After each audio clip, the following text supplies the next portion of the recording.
If you love the national parks as much as we do, then we have a book recommendation for you. Moon USA National Parks Hiking is a brand new guidebook from Moon Travel Guides that covers the top 100 hikes across 40 U.S. national parks. Whether you want to descend into the Grand Canyon, stroll the shoreline in Acadia, or cling to the cliff edges in Shenandoah, Moon USA National Parks Hiking gives you the inspiration to find the perfect hike for you and the practical planning tips to make it happen. You'll find everything from easy, family-friendly hikes to strenuous, multi-day treks, plus tips for wildlife watching, backpacking, finding solitude, and more. This book is an essential resource for national parks fans, as well as a fantastic holiday gift for any outdoorsy people on your list. You can find Moon USA National Parks Hiking wherever books are sold, or click the link in our show notes. And if you don't already have a copy on your shelf, be sure to also check out the original award-winning best-selling guide that started it all, Moon USA National Parks. Find your trail and prepare for an unforgettable journey in America's top national parks with Moon Travel Guides. Moon, let your heart be your compass, let Moon be your guide.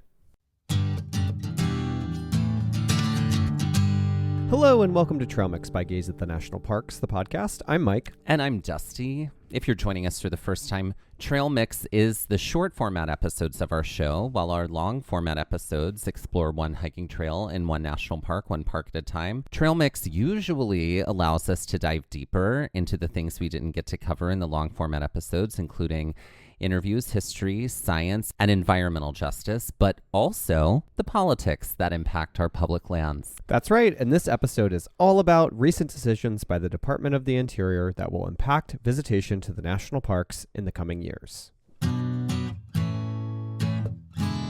So what's one of our favorite things to experience in the national parks? Well, I have to say, and I've said this forever, is I love being able to walk through a national park and hear multiple languages being spoken. Yeah.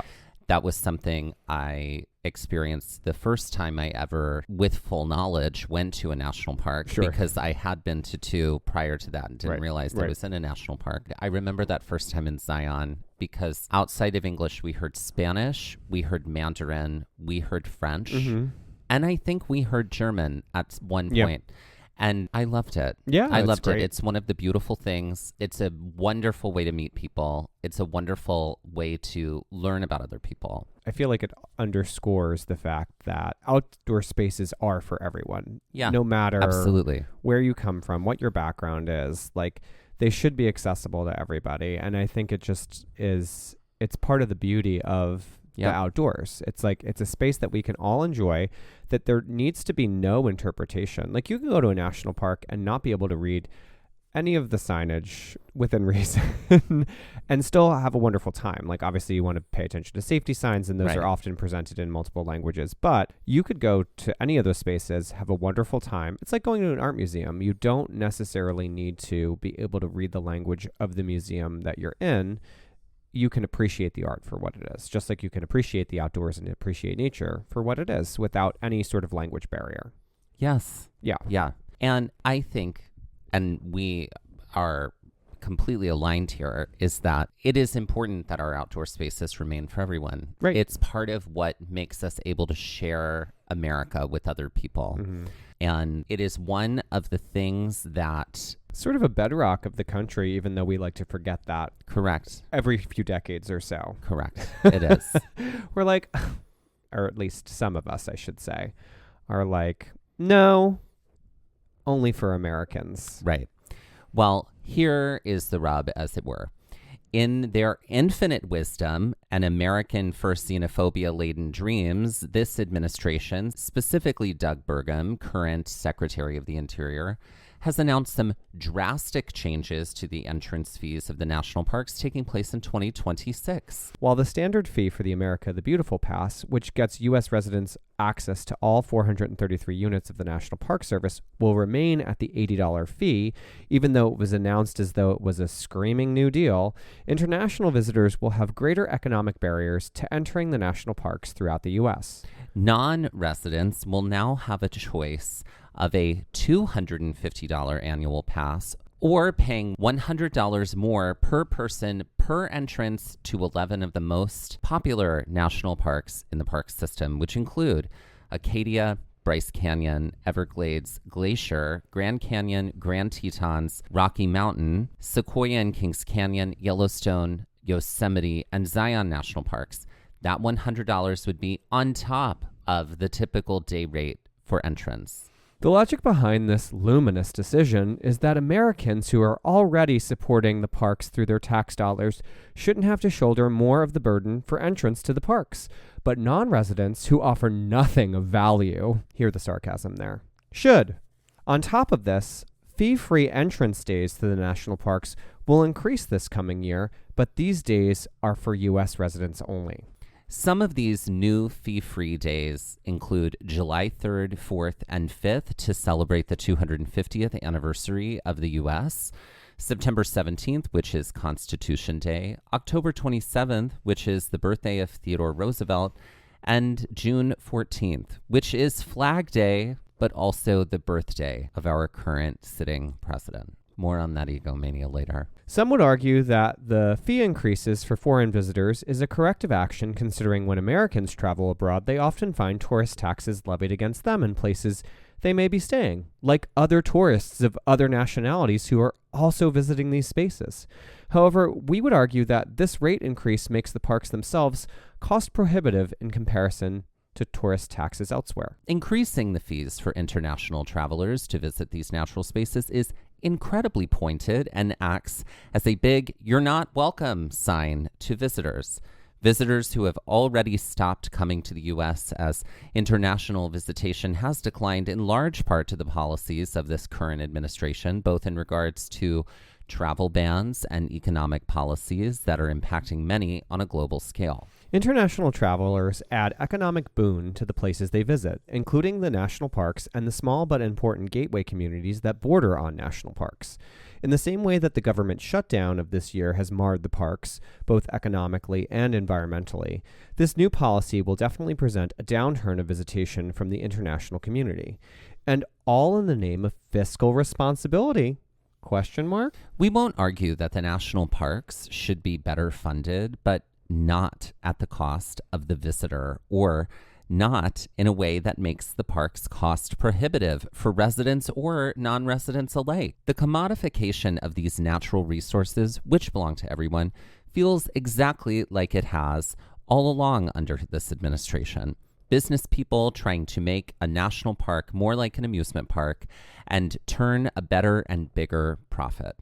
Or business people trying to devalue these spaces to make them undesirable areas to visit so that they can be sold off for mining, drilling, and land development. If it walks like a duck and quacks like a duck, then it's probably a duck. Getting back to running things like an amusement park, the average cost of a ticket to the Magic Kingdom in Florida is about $120 a day, where visitation to a national park like Acadia should cost anywhere from $20 to $35 depending on the length of stay, a day or a week. That $20 to $35 includes entrance to anyone in the vehicle that you're traveling in. However, under these new guidelines, if you're an international visitor and you don't purchase the $250 annual pass and you visit Acadia, you'll pay $100 on top of that $20 to $35 per visitor per day that you're in the park. That is insane. As an international visitor, it would now cost you less to see Mickey Mouse or ride Space Mountain than it would to get outside and experience the Beehive, Cadillac Mountain, and the Schoodic Peninsula at Acadia National Park. So let's dig in. Should the entrance fees to the national parks cost more? Based on the options to visit a park, a day, a week, an annual pass to just that park, veteran lifetime, senior lifetime, and annual pass to all parks, I think that U.S. residents could in fact shoulder the burden a bit more when it comes to the America the Beautiful Pass. As people who get a lot of national parks travel in a year, we have often remarked that the America the Beautiful Pass could easily be $100 or $120, especially because there are other options. For example, if you're going to visit Acadia for a week, a $35 entrance fee for anyone in your vehicle for the week feels like a steal. If you are a local or someone who visits Maine a lot, you could specifically just get a yearly Acadia pass for $70, which also feels like a steal if that is your home park. The tiered system of entrance actually allows for choice on the part of the visitor, and each of these options are relatively inexpensive and not so cost prohibitive. In fact, you could probably slightly increase the fees on each of these levels of entrance without making waves, or driving visitorship down, or asking more of the international community. If you're really interested in supporting the parks and want to visit, a $5 rate hike at each level of entrance on what already is a lot of access for very little money feels really fair. People who love the national parks are happy to support them, and those who can give more will probably do so in other ways, or at least could do more in other ways. I know if we were traveling abroad and there was this big price tag on an entrance as compared to what residents were paying, we would both think rather hard about whether or not the trip was worth it. But the people who are making these decisions don't seem to be having the same thoughts, either because money is no object, lack of care for the international community, abject failure on the part of their governance, or a combination of all three. Hey y'all, it's Dusty and Mike with exciting news. That's right, it's our episode finder. It's all about making finding our episodes even easier. Want to find more episodes about hikes in Shenandoah? With over 10 episodes across 2 separate seasons, it would have involved a lot of scrolling and searching. Now, with our episode finder, you can find all those episodes with a few easy clicks. That way, finding an episode on Yosemite from season 1 is just as easy as finding an episode on Zion, Yellowstone, and Haleakala, all in separate seasons. With over 275 episodes in 35 different national parks, our episode finder will add ease when finding out more about hikes in these spaces. But it's not just about hikes by national park. We've categorized our entire library so you can find hikes by state, hikes by terrain, and hikes by difficulty. And all of our Trail Mix episodes are there too, so you can easily find our science-based episodes, interviews, and more. Planning a trip to Colorado and want to hear more about our adventures there? Want to grunt it out on some really tricky trails or learn more about glaciers, grasslands, and mountains? Just click the link in our show notes or on our Instagram bio, and it pops right up. You can also head directly to our website and look for the episode finder at the top of the navigation bar. Conquer one hike in one national park, one park at a time, with just a few clicks with our episode finder. Happy trails! Well, it seems as though this episode is all about the fee structure of the national park shifting. There's another layer to the announcement from the Interior Department's recent announcement, which comes by way of the graphics of the America the Beautiful Pass. Anyone who has ever had annual America the Beautiful Pass will tell you that the passes feature landscapes, flora, and fauna that make up the national parks throughout the United States. We have had several of these passes at this point, and the images that are picked to adorn this piece of plastic give pause to the beauty and splendor of the parks within. Being that it's America's 250th birthday, it is within reason to think that there may be some more patriotic symbolism adorning these passes this year. There are a variety of sites under the purview of the NPS that would make a wonderful addition to the graphics of the pass, like the Liberty Bell, Gettysburg National Military Park, or any of the sites on the National Mall. However, will we get that this coming year? No, we will not.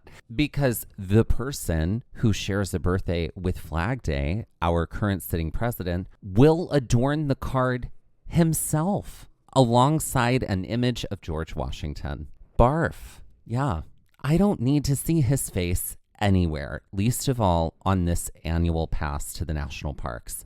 A coin, Mount Rushmore, or any other space, it does not belong. This is a move of a megalomaniac narcissist, or someone who is trying to suck up to him, paging Secretary Burgum. Furthermore, it's a slap in the face to anyone who works as an NPS worker or who supports the public lands, as his presidency, both terms, have been disastrous for them. Having gone through 3 government shutdowns under this presidency, in which the parks were forced to stay open, park spaces have been irrevocably damaged, facilities have been misused, and the landscapes have been vandalized. This presidency has also impacted staffing of the NPS through mass layoffs, has cut or proposed cuts to the NPS and NFS, among other public lands, stymied conservation efforts, actively rallied against the Clean Air, Clean Water, and Endangered Species Acts, open public lands to drilling, and is all around not a friend of the national parks or the environment in general. Which is why I think it's particularly rich that in his announcement, Secretary Burgum quoted Theodore Roosevelt by saying, quote, "There can be no greater issue than that of conservation in this country," end quote. Opposite. You as Interior Secretary have done so much damage to conservation efforts, and if it isn't you directly, then you're complicit in orders from your higher-ups. This card that we all are going to have to look at for a whole year is going to be traumatic for anyone who loves the parks. That the creepy visage of the con man in chief, who has no love for the natural world or splendor within it, and who naps through meetings in his gaudier by the day gold-plated office, devoid of life and beauty, will haunt us from our wallet sleeves. This is also just another way to force him and his policies and his image down the throats of people who are too bloated with the bullshit we have been fed to want to even feign being able to put up with more. And just to circle back to the whole 250th birthday thing, there have been 4 other presidents who have served during major anniversaries of the nation, including John Quincy Adams during the semi-centennial, Ulysses S. Grant at the centennial, Calvin Coolidge at the sesquicentennial, and Gerald Ford, the bicentennial, and none of them put their image on blast all over the place. Even Washington, who will also join Trump on this pass, would never be so brazen. Washington, despite his flaws, was wise enough to step down and pass the torch, recognizing that the government, the nation itself, was bigger than just one person. What a fascinating juxtaposition. Someone who helped form the nation, put country above self, and recognize the limits of powers and position, with someone who quite literally is the opposite. So, how do you avoid this pass and the unlocked trauma of it all? Buy your new National Park Pass in December of 2025 before the new designs hit in January, and you will have an America the Beautiful Pass that lasts through 2026. That doesn't feature the face of someone who is actively dismantling the public lands for which the pass is used to enter. The sources for this episode include the Department of the Interior's website, doi.gov, The Guardian article, U.S. Triples National Park Fee for Non-Residents Amid New Fee for Americans by Cecilia Noel. and the SF Gate article, Trump's Face on New National Park Passes Outrages Conservationists by Amanda Hite.